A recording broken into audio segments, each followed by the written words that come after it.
নমস্কাৰ ফ্ৰেণ্ডসকল অসম জব অইন এটা ভিডিঅ'লৈ আপোনালোকক স্বাগতম জনাইছোঁ। তো বন্ধুবান্ধৱীসকল অসম পুলিচৰ এডিআৰই গ্ৰেড 3 গ্ৰেড 4 আপোনালোকে জানে যে ডিচেম্বৰৰ প্ৰথম সপ্তাহত আপোনালোকে এপইণ্টমেণ্ট লেটাৰ পাই যাব। তো এতিয়া কথা হ'ল যে এপইণ্টমেণ্ট লেটাৰ কিমান তাৰিখত দিব প্ৰথম সপ্তাহতে, যিহেতু CM ছাৰে কৈছিল 2-3 দিনমান আগতে কেবিনেট মিটিঙত যে প্ৰথম সপ্তাহত ডিচেম্বৰ মাহতে আপোনালোকে এডিআৰই যিকেইটা পোষ্ট আছে গ্ৰেড 3 গ্ৰেড 4 লগতে অসম পুলিচৰ যিকেইটা পোষ্ট আছে AB UB কনষ্টেবল SI তাৰপিছত APRO তাৰপিছত অসম পুলিচৰ কমাণ্ডো বেটেলিয়ন তাৰপিছত অসম পুলিচৰ গ্ৰেড 4ৰো পোষ্ট আছিল চাফাই কৰ্মচাৰী তাৰপিছত কুকমেন তাৰপিছত ড্ৰাইভাৰ। তো সকলোখিনি আপোনালোকে ডিচেম্বৰৰ ফাৰ্ষ্ট উইকত এপইণ্টমেণ্ট লেটাৰ যিসকলে চাকৰিটো কোৱালিফাই হৈছে যিসকলে পাছ কৰিছে সিহঁতে ডিচেম্বৰৰ ফাৰ্ষ্ট উইকত আপোনালোকে এপইণ্টমেণ্ট লেটাৰ পাই যাব। কিন্তু এতিয়া ডেটটো এনাউন্সমেণ্ট কৰা নাই আৰু ডেটটো কেইদিনমান পিছত আপোনালোকক জনাই দিয়া হ'ব। CM ছাৰে আপোনালোকক জনাই দিব, কাৰণ CM ছাৰে যেতিয়া ফেচবুক লাইভত আহে তেতিয়া সকলোখিনি ডিটেইলছ কি কাম কৰে কি মানে আগন্তুক কি কাম কৰিব সকলোখিনি কৈ দিয়ে। তো ফ্ৰেণ্ডসকল ফেচবুক লাইভটো আপোনালোকে জইন হ'ব। CM ছাৰে ধৰি লওক 15-20 দিনমান পিছতে এদিন হ'লে ফেচবুক লাইভ কৰে। তো ফেচবুক লাইভত সকলোখিনি ডিটেইলছ কৈ দিয়ে। মোৰ মতে ডিচেম্বৰৰ প্ৰথম যিটো 1-2 তাৰিখ হ'ব 3 তাৰিখতে মোৰ মতে আপোনালোকে এপইণ্টমেণ্ট লেটাৰ পাব পাৰে।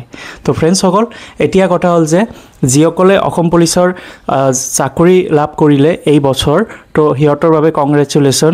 এডিআৰই গ্ৰেড 3 গ্ৰেড 4 যিসকলে চাকৰি লাভ কৰিছে সিহঁতৰ বাবে কংগ্ৰেচুলেশ্যন। আৰু কেইদিনমান পিছত আপোনালোকৰ নতুন জাৰ্নি ষ্টাৰ্ট হৈ যাব। তো ফ্ৰেণ্ডসকল আৰু এমাহমান ৱেইট কৰক, আপোনালোকে এপইণ্টমেণ্ট লেটাৰ হাতত পাই যাব। আপোনালোকে গ্ৰেড 3 গ্ৰেড 4 পোষ্ট অনুযায়ী আপোনালোকৰ কোন ডিপাৰ্টমেণ্টত আপোনালোকক দিয়া হ'ব এটা কাম এতিয়া বৰ্তমান কৰি আছে। তো সেইকেইটা কৰাৰ পিছত আপোনালোকক এপইণ্টমেণ্ট লেটাৰ দিয়া হ'ব যে আপোনালোকে কোন ডিপাৰ্টমেণ্টত কি পোষ্টত চাকৰি লাভ কৰিছে।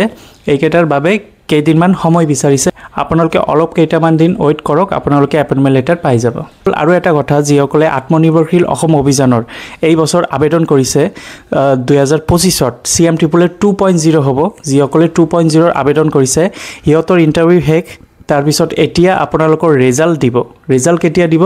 ডিচেম্বৰ মাহতে কোৱা মতে CM ছাৰে ডিচেম্বৰ মাহতে কৈছিল যে আত্মনিৰ্ভৰশীল অসম অভিযানৰ আপোনালোকে যিটো 2 লাখ টকা আঁচনি তাৰ ভিতৰত 1 লাখ টকা আপোনালোকক দিয়া হ'ব।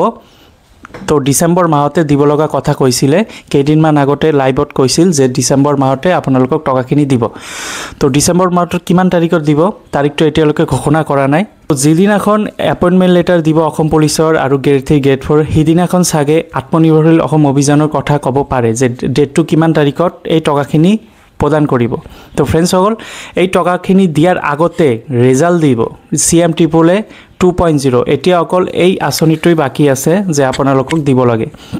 তো CMEEE 2.0 যিসকলে আবেদন কৰিছিল, যিসকলে ইণ্টাৰভিউ ভাল হৈছিল সিহঁতে এতিয়া ৰিজাল্টৰ বাবে ৱেইট কৰক। আপোনালোকৰ ৰিজাল্ট যদি ভাল হয় তেন্তে আপোনালোকে এই লোনটো লাভ কৰিব, কাৰণ যিসকলে ইণ্টাৰভিউ ভাল হ'ব সিহঁতেই এই টকাখিনি লাভ কৰিব পাৰিব। এই 2 লাখ টকা আঁচনিটো সেইবাবে দিছে যাতে আপোনালোকে যিসকলে চাকৰি বাকৰি নাই সিহঁতে যাতে কিবা বিজনেছ ব্যৱসায় কৰি আপোনালোকে চলিব পাৰে, সেইবাবে এই 2 লাখ টকা আঁচনিটো আপোনালোকৰ বাবে আনিছে। অকল CM ছাৰে কোৱা মতে এই বছৰ ডিচেম্বৰ মাহতে CMEEE 2.0 টকা দিব যিসকলে এই বছৰ এপ্লাই কৰিছে, আৰু যিসকলে ইয়াৰ আগৰ বছৰ পাইছিল 1 লাখ টকা CMEEE 1.0 যিসকলে অলৰেডি 1 লাখ টকা লাভ কৰিছে সিহঁতকো এই ডিচেম্বৰ মাহতে দিব নেক্সট 1 লাখ টকা। অৰ্থাৎ CMEEE 1.0 যুৱক যুৱতী আৰু CMEEE 2.0 যুৱক যুৱতী একেলগে ডিচেম্বৰ মাহতে টকাখিনি প্ৰদান কৰিব। এইটো ফেচবুক লাইভতে কৈছিল। ডেটটো এতিয়ালৈকে জনোৱা নাই, ডেটটো চাগে ডিচেম্বৰ লাষ্টৰ পিনে হ'ব পাৰে। ডিচেম্বৰ মাহটো আহিলে আপোনালোকে আপডেটখিনি পাই যাব। CM ছাৰে কোৱা মতে ইয়াৰ আগৰ বছৰ যিহেতু খানাপাৰাত প্ৰগ্ৰামত CMEEE 1.0 মানে টকাখিনি দিছিল, তো এই বছৰ 2.0 এই সকলোকে যিসকলে লাভ কৰিব CMEEE 2.0 সকলোকে মাটিখিনি খানাপাৰাত প্ৰগ্ৰামত হয়তো টকাখিনি দিব। তো ইয়াৰ আগৰ বছৰ দৰে এই বছৰ হ'ব পাৰে, সেইবাবে আপোনালোকক ক'লোঁ। যিহেতু CM ছাৰে কোৱা মতে যে ডিচেম্বৰ মাহতে আত্মনিৰ্ভৰশীল আঁচনি 2 লাখ টকাটো প্ৰদান কৰিব, আৰু যিসকলে ইয়াৰ আগৰ বছৰ লাভ কৰিছে 1 লাখ টকা সিহঁতকো নেক্সট 1 লাখ টকা দিব। তো তো বন্ধু বান্ধৱীসকল এমাহমান ৱেইট কৰক এমাহ পিছতে আপোনালোকে সকলোখিনি ডিটেইলছ পাই যাব যে কিমান তাৰিখত দিব তাৰিখটো এতিয়ালৈকেও ঘোষণা কৰা নাই তো তাৰিখটো ডিচেম্বৰৰ লাষ্টৰ পিনে হ'ব পাৰে তো ফ্ৰেণ্ডসকল আজিৰ ভিডিঅ'টো এইখিনি আছিল যদি ভিডিঅ'টো ভাল লাগে লাইক কৰি দিবা আৰু নিজৰ বন্ধু বান্ধৱীসকলক শ্বেয়াৰ কৰি দিবা ধন্যবাদ